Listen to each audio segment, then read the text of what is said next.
to Art Dust with Glenda Gibson and the beautiful and wonderful and amazing Donna Drin. It's me. Right, that wasn't too boring, was it, Donna? No, you have to vary it. But you can also watch, because we also are on YouTube as well as Spotify. So, yeah. Yes, those things. I'm just going to embarrass Donna a little further by getting her to hold up her prize-winning print. Oh. Hold it up. If you are on YouTube, you will be able to see a reduction lino print that she won an award for, an International Print in May Day award. Did. So, well done, Donna. Hurrah. Oh, that's nice. I'm going to stay there. Yeah. Sit there. Stay. The land of stay. which is really nice thing to happen. Yeah. When you get recognised for your slogging away. Keep going. Just keep going. Right. Well, a few weeks ago, Donna and I got together to do 2 podcasts back to back because I'm going off to Australia again. But I made a mistake and the second one didn't record. But we did this really great thing. We did. It was a really good episode. And I was like, oh, no. Oh, well. Yeah. It's fine. We just spontaneously talked about being exhibition ready, and it all just flowed out of our heads, and it was really good. So we're going to do exhibition ready, but this time I've written it all up neatly, which is good for you because I'll pop that into the show notes. I'll pop those words down, but it is probably worth taking notes. And I think we just blabbled on last time. We did. But I've organised myself a bit more. You've organised yourself. Yeah. Stop it. A couple of things that we thought of after that you need to have before you even start getting exhibition ready. One of the things is you need to have insurance. You need to make sure you have artist's insurance. There's several, AN do insurance, Curator Space does insurance, and there's lots of others. And there's also one called the Artists Union, which I discovered last year. It's a bit more pricey, but it actually also insures the artwork. Now that sounds a bit bonkers. You're asking for people to go and get artist insurance. The artist insurance insures the artist. It doesn't insure your actual work.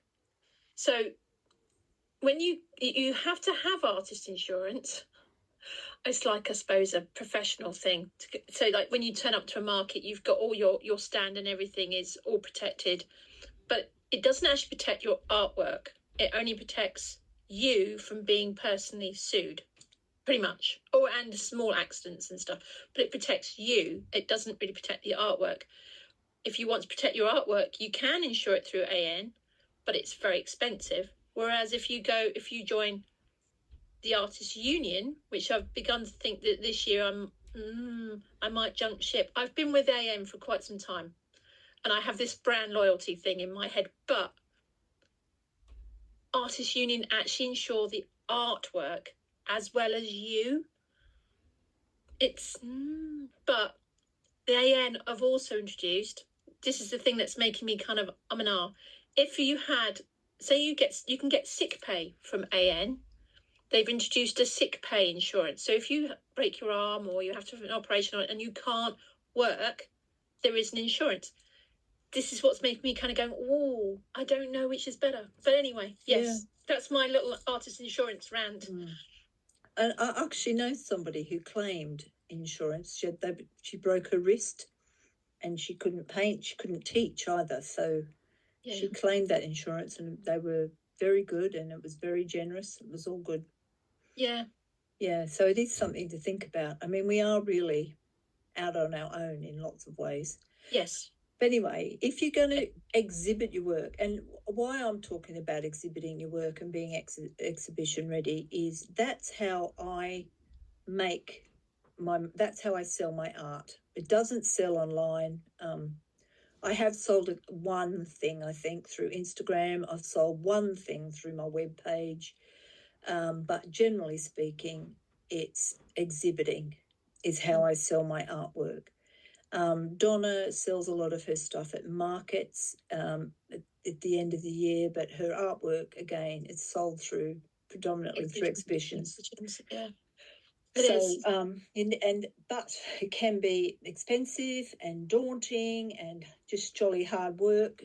So you need to think about how many you're going to do and what you're going to do and what suits you. So, mind you, I did say to you the other day, we were joking a few years ago, saying, 2 exhibitions a year, that's enough. And how many exhibitions have you had this last month? I did 4 in May. They were just little ones, but they were. Yeah, but you still had to prepare all the amount of pre-work for each exhibition. Yeah. It's the same, but you did 4. Yeah, and you had to make sure you had work for each one because you didn't know what would sell and what would work with each one. Which it's a part of it. Yeah. So we've always got work at Union Gallery in Grantham, and then we've also got work. So we had work for Sputnik. You had work for Bingham Library, as well as Sputnik, as well as the exhibition we had at Joel's place. And the Open Gardens. Yes, the Open Gardens. I had work in the... Yeah, we both had work in there. So if I wasn't actually there, but you were there. Yeah, well, Yeah, you were busy winning a prize, I think. It was that day. It was the day where I decided I would do a print in a whole day. Yes. Yes. Yes. Just do that in one day. Yeah. So probably before you think about anything else and you want to exhibit your work is go and look at some places where you want to exhibit. Donna and I might be putting some work in a local cafe, so we went to visit the local cafe. Yes. To see what wall space there was, what the vibe was. Yeah. If you actually want to have your work in there as well, like, somebody may invite you, but actually when you turn up, you kind of go, actually, my work's not going to work here. Or you might go, actually, there is that. Yeah. And that's the same with any gallery. Your work might not suit the gallery or the particular exhibition, that you're putting your work in for. So it's worth going to galleries and just keep going to galleries whenever you can. Make it an artist date, as the Artist Way. She talks about taking your artist on an artist date. And so one of my favourite ways of doing that is going to a gallery or an exhibition or something. Yeah. We went to a private view the other evening. We did, yes, at Indigo Crow in Lincoln. Very good. I was quite inspired by some of the abstracts there. Really good, really good. Really lovely. So fit in as many of those as you can. But once you've got a date, an exhibition and whatever, then you need to create the work. Or if you haven't already created some work, you need to choose some work from your collection or create work. I'm an oil painter, so I have to have a really long lead-in time for work creation because it's drying. The work on the wall behind me is for a September exhibition, and this is only June because it needs to be properly dry, and it's now, properly framed. And all right, so you create your work, you choose your best bits, and then before you do anything else, you make sure you photograph it really, really well. Yes. So you want to explain, Donna? So when you photograph work really well, you want to have 0 shadows on your work. 0, no shadows whatsoever. So you want to make sure that if you can afford to hire a photographer to come and take photographs of your work, do. But if you can't, and you'd like, you have space at home, big white sheet, hang it up somewhere, and then put put it over an easel or something so you can put your work on that. Lots of lights, so it gives as many lights as possible. So this is before you frame it. This is before for me, I can't take a photo. I mean, as you can see, this picture behind me is now all reflections. And you can't, so if I tried to take a photograph of that now, it would be lost. You wouldn't see it. So you need to take this photograph before you frame it, because this is the photograph that you can use for getting a Glickly print done, for getting your cards done, also for maybe a catalogue. You need to have for for the open studios, you actually have to have photographs of really good quality photographs of your artwork submitted, so that they can actually put them into the brochure of the exhibition. So if you have, so you need to have a reference also of your own artwork. But yes, no shadows. I also have a patch of garden where there's no shadows, so I can lay it down. I can put, because you do get grass blades in it, I have noticed, which can be hard to edit out of a photograph. So yes, sheet again, down on the ground, put that on top, and it just provides a really nice, easy way of photographing your work. Yeah. You should be photographing your work at the best quality you can. Yes. I mean, our iPhones are pretty good, actually. They are very good now. But you need to have a record of that in your own inventory. But that is a story for another day.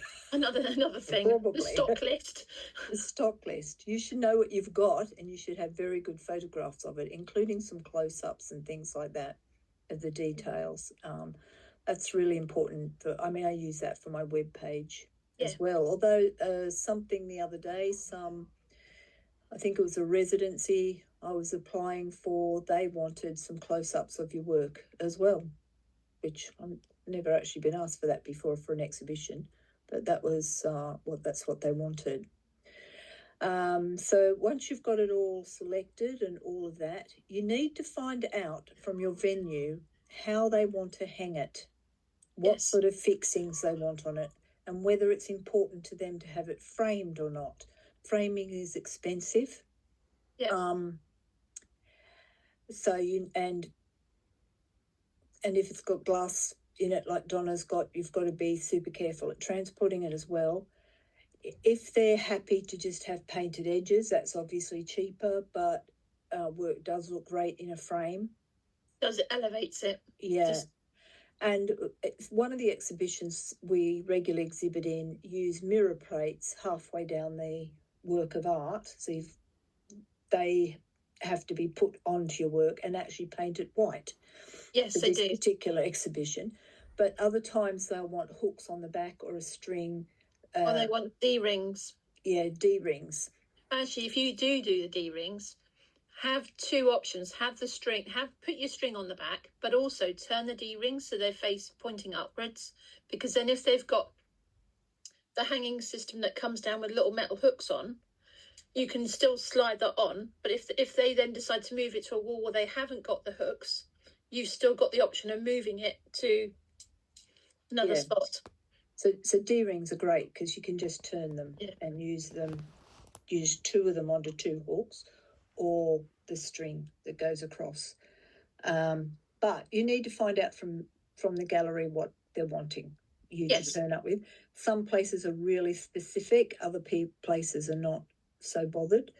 But you need to find that out before you start putting it all on, or you're going to be really frustrated because you're going to take it all off and redo it.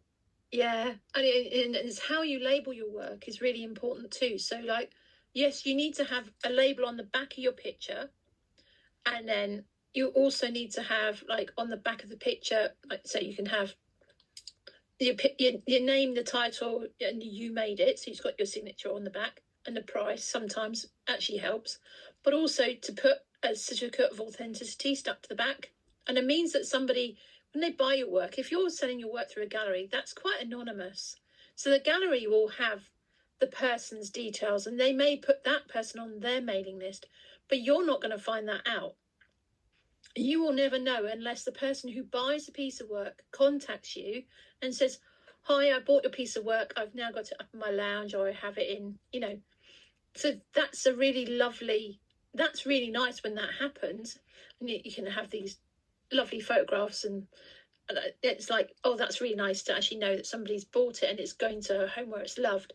But for you, they also will want, some of them will want an extra label that comes over the top, so that when they hang it on the wall, they don't have to sort of stand there and do the whole trick of turning the picture to look at the back at the same time as hanging it. They'll want a spare label that they can attach to the front. Yeah, so they'll have their specific requirements. A certificate of authenticity is great to have on the back, but it's also good for you because you can go, oh, what did I call this painting again? Or is this an acrylic or an oil? I did it so long ago, I can't remember. But all that information can be on the back. It's easy for you. It's easy for any gallery to identify the work. So I work on a Mac. I have a Pages to create my document, and in there is a certificate already created. So I just use that.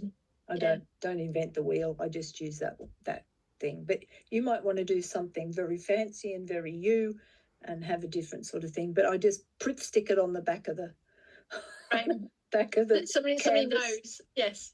Yeah. And that's there. The other thing that you usually need is a bio or an artist statement.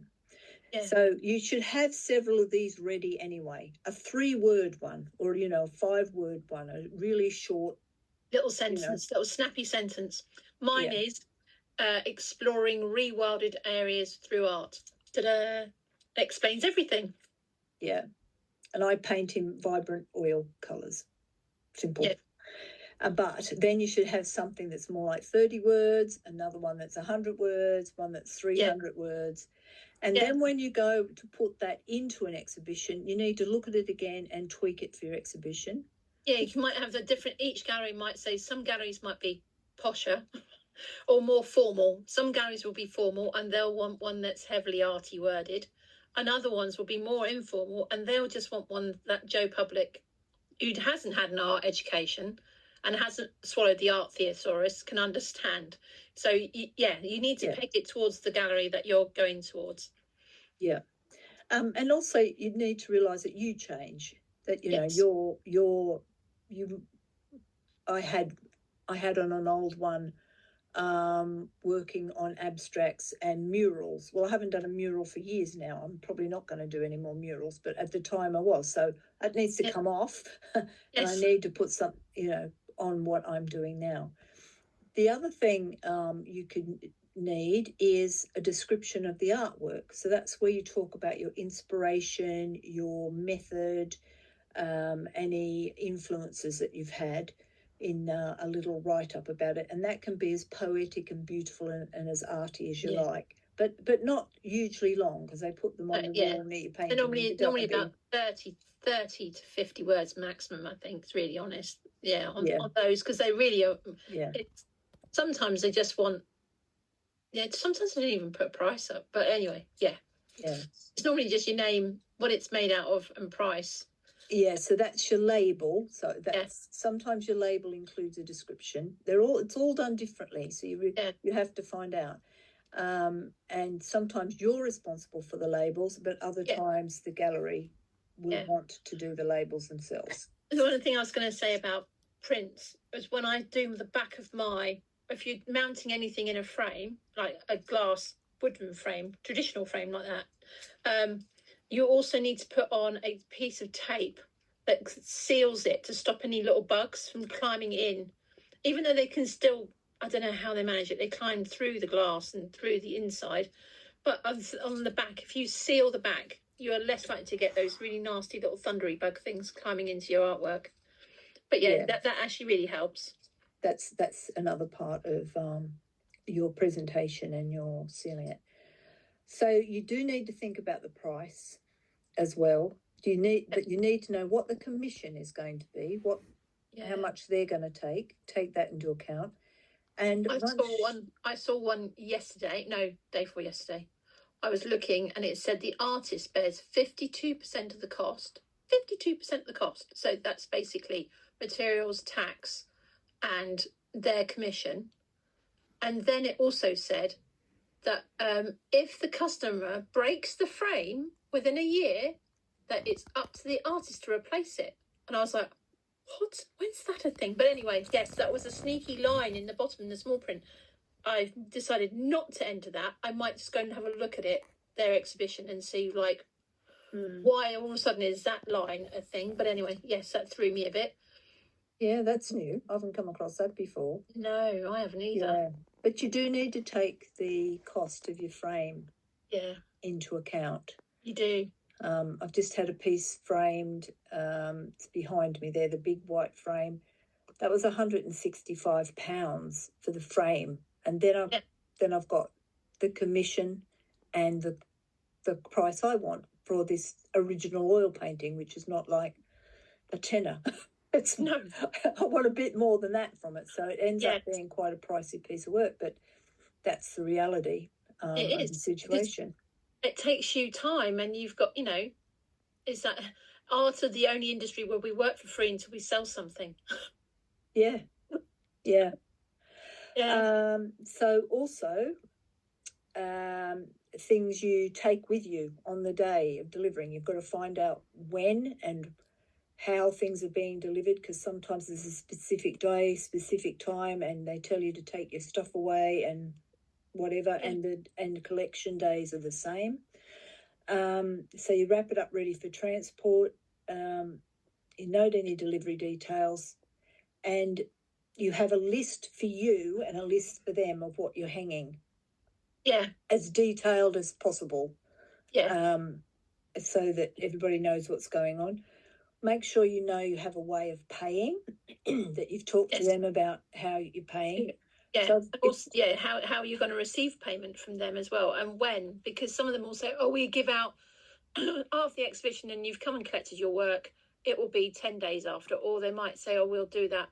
There will be a date in which they will send out all the payments, so that that if it's part of a group show that, oh, hang on, I've not been paid, you can then go, hi, yeah, you said you were paying me today and it hasn't arrived. You can actually then they'll go, oh, yes, that's great. Yes, sorry, we saw that. There was an error. They'll say there's a reason why, but they'll then do it. But if you don't have that information, you might be sitting there for weeks and going, well, where's that?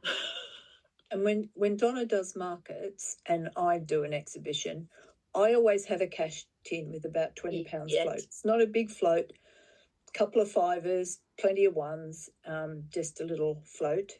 Yeah. And that's because people want to buy my £3.50 cards. And they can do that in cash. But I also I don't have a sum up, but you can have something like a sum up, which takes a card payment. Yeah. You do have to make sure, if you're doing a market or an exhibition that is kind of at an outdoor location, be another way of putting it, make sure you find out if you're going to be able to access that location's Wi-Fi code. If you can't access their Wi-Fi, you have to find out whether you've got enough mobile phone signal. The amount of times I see people chasing around, like pointing phones at the sky in a vain hope that they can actually get in, and you're like thinking, it's over here. Oh, it's moved. The wind's blown it. Yes. Yeah. So that's something else you do. And Donna always takes, and I take a few things as well. I always take glue tack and stuff like that. But Donna will also take a whole kit thing with string and nails and hammer and she's got a whole little box. I have a little screwdrivers and hammers, and and I'm that person that everyone goes, oh, Dora, have you got one of these? And extra fittings. People often come and borrow my fittings because I have a lot. And then if it's a market, you'll need a tablecloth. You probably need a bit of cardboard for you to stand on. You'll need your stands. We've already done all that stuff. Everything will need to be labelled up, and this is well before the day you have to get ready. But also have any QR codes and social media links up and about. Have flyers about things you're going to be doing later, workshops that you're doing, any other events sheets you're involved in, and sign-up sheets to get emails so that you can send out your email address. All this background stuff. And if it's appropriate, you can also have some of your process there. So your sketchbooks. You might even be able to paint. And one place we can paint while we're working. We're selling our stuff. We can set up an easel and get on with some painting. That's it, Don. I think we've covered everything. Have we covered everything? I think so. Oh yeah, don't forget that actually the social media side, before you go to the exhibition, don't give away all the game. So like, don't give away all, oh, this is my latest piece, this is the latest piece.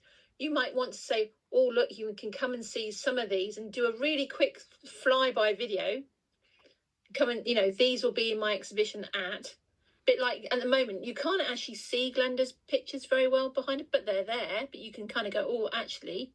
So you kind of want to tease people a bit. So you have to come to the exhibition to see the work properly. But yes, the social media is really important beforehand. Yeah, and during. And yes. So we did an exhibition, what was it, last weekend? It was. Some people came because signs were out on the road, and some people were personally invited, so they came. Yep. And some people came because they saw it up on Facebook. Yep. So it does work. It's worth doing that. Sometimes you feel like it's the gallery's responsibility and they should be doing a lot. Yeah, they should be doing a lot, but also you can do a lot too. I think it's 50-50, to be honest. If you want people to turn up, you kind of need to be doing I have my own mailing list people, and it's like, well, this is the exhibition I'm taking part in. Yeah, let them know. Yeah. You know who follows you, who would like to buy your work, so. Yeah. And so that's being exhibition ready. It is. It's quite a lot. It is a lot, and I've put it in a certain order, but to be honest, half the time I'm getting towards the end and I'm going, oh no, I haven't photographed this properly, or I need to put the labels on, or oops, I haven't done my bio yet. Well, I've been started to do my prints and then start mounting them straight away, so they're actually already mounted. So then I can then put them in frames as I need to. But yes, so I now have a box of framed work, well, mounted work, not framed, just mounted work. So which is cool. It's half the way there. Yeah. So a lot of it is doing it as you go, and you might not know what you want to put in an exhibition. I've got a few little tricks, and that is a lot of my paintings are 40 by 40 centimeters. I like to paint in squares. And my frames are floating frames, and I can remove those works of art and put in a different work of art very easily. Well, you know what we didn't say? Done that. Is how you package artwork to take it to an exhibition. Go on then. Go on. Well, you have your fancy bags. Well, I have my fancy bags.